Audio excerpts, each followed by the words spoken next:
कि ये राजस्थान के पुलिस कांस्टेबल को कौन सी शिलाजीत खिलाते हैं हमारे सरकार में रहने वाले कि वो सारे कर्मचारियों से तो ड्यूटी लेंगे 8 घंटे और उस कांस्टेबल को कहेंगे 12 घंटे तो नाइट में ड्यूटी करेगा और दिन में भी कोई लिमिट नहीं है, उतनी ड्यूटी आपको करनी पड़ेगी और आपको मधुर व्यवहार भी आपको रखना पड़ेगा और आपको साइकिल पर चल के दूर दूर तक पकड़ के लाना पड़ेगा मुलजिमों को और उसके 50 रुपए देंगे आपको साइकिल के। मोटरसाइकिल पे दुनिया चल रही है, कार में दुनिया चल रही है, लेकिन अभी भी पुलिस कांस्टेबल कह रहे तू साइकिल से ही दौड़ा के फॉर्च्यूनर वाले मुलजिम को पकड़ ले। अब ये कैसे पकड़ा जाएगा मैं समझ में नहीं आ रहा कि भाई ये कौन सा कानून हम ही तो बनाते हैं। वो कांस्टेबल है, वो उनमें से कितने ही हमारे कोई चाचा का लड़का है, कोई ताऊ का लड़का, कोई फूफा का लड़का, कोई भाई है, कोई भतीजा, सारे सब कुछ हम जानते हैं, रोज उनका दुखड़ा जानते हैं, लेकिन फिर भी मैं ये नहीं समझ पाया कि अपन इस चीज को क्यों नहीं जान पाया। या तो उसको हटाई दो जो मजाक ना बने कि कोई आदमी देखे तो भी ये कानून हमने बनाया, हमने ये सारी चीजें रखी तो इसको पढ़े तो कोई हंसे।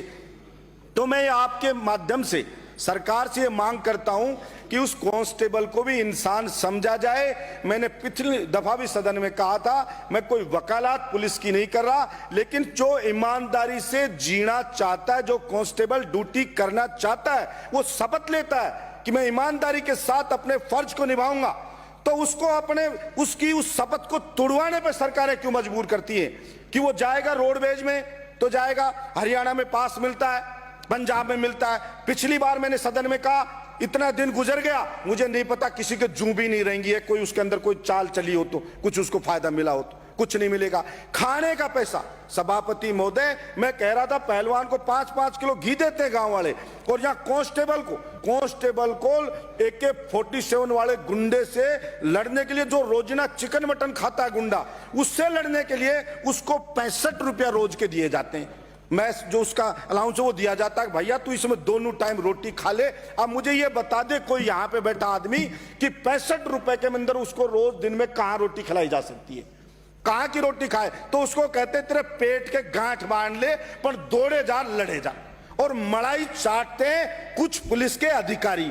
मेरी सहानुभूति, मैंने आज तक किसी सिपाही की शिकायत नहीं करी, उसने 19-20 गलती भी करी तो मैंने मेरा सिद्धांत बना रखा है कि ये दबा कुचला आदमी है, अगर इससे कोई गलती भी हो जाए तो ये मान लेना चाहिए कि ये बेचारा फ्रस्ट्रेशन में है, इसलिए इसकी गलती को अनदेखा किया जाना चाहिए। तो मैं सरकार से कहना चाहता हूं, बचपन में मैंने एक कहानी सुनी थी कि साहब बुद्धिमान उसकी लकड़हारे की, और उसने बताया कि मूर्ख लकड़हारा काटने जाता था पेड़ तो वो कुल्हाड़ी के धार नहीं देता था, तो दिन भर पसीने पसीने होता और लकड़ी नहीं काट पाता। दूसरा लकड़हारा था, वो बुद्धिमान था, वो पहले धार देता अपनी कुल्हाड़ी को और दे करके जाता और कुछ समय में उससे 4 गुना लकड़ी काट के ले आता। तो मैं कहना चाहता हूं ये एक बार प्रयोग करके देख ले राजस्थान सरकार।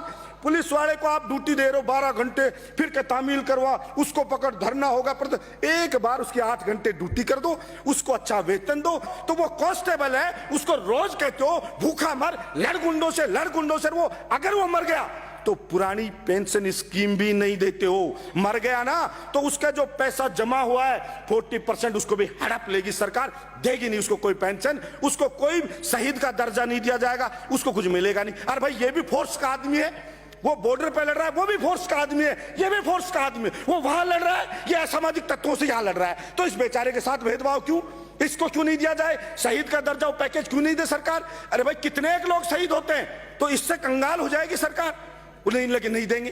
और तो मैं ये मांग करता हूं राजस्थान की सरकार से, कोई भी पुलिस वाला कांस्टेबल पुलिसकर्मी शहीद हो तो शहीद का पैकेज मिले, और सभापति महोदय 30 सेकंड में खत्म करो, उसको पैकेज मिले, पुरानी पेंशन स्कीम से उसको पेंशन दे, ताकि तभी तो लड़ेगा वो कि मेरे बच्चे सुरक्षित है, मेरे बच्चों का भविष्य सुरक्षित है, तो लड़ेगा। और उनको सब मैं एक और बताऊंगा, ये इनको वर्दी भत्ता 7 से 15 हजार रुपए किया जाए, जो ड्यूटी भत्ता है 2 गुना किया जाए, और इनको ये उच्च अधिकारी द्वारा अपमानित किया जाता है सभापति महोदय, वो बंद होना चाहिए। वो ना तो हड़ताल कर सकता है, ना वो शिकायत कर सकता है। सभापति महोदय थोड़ा उनके प्रति रहम रखो, मतलब बहुत मानवीय दृष्टिकोण रखते हुए मैं सरकार से कहना चाहता हूं कि इनका ध्यान रखे। देखिए नहीं रखोगे तभी तो सरकारें बदलती है।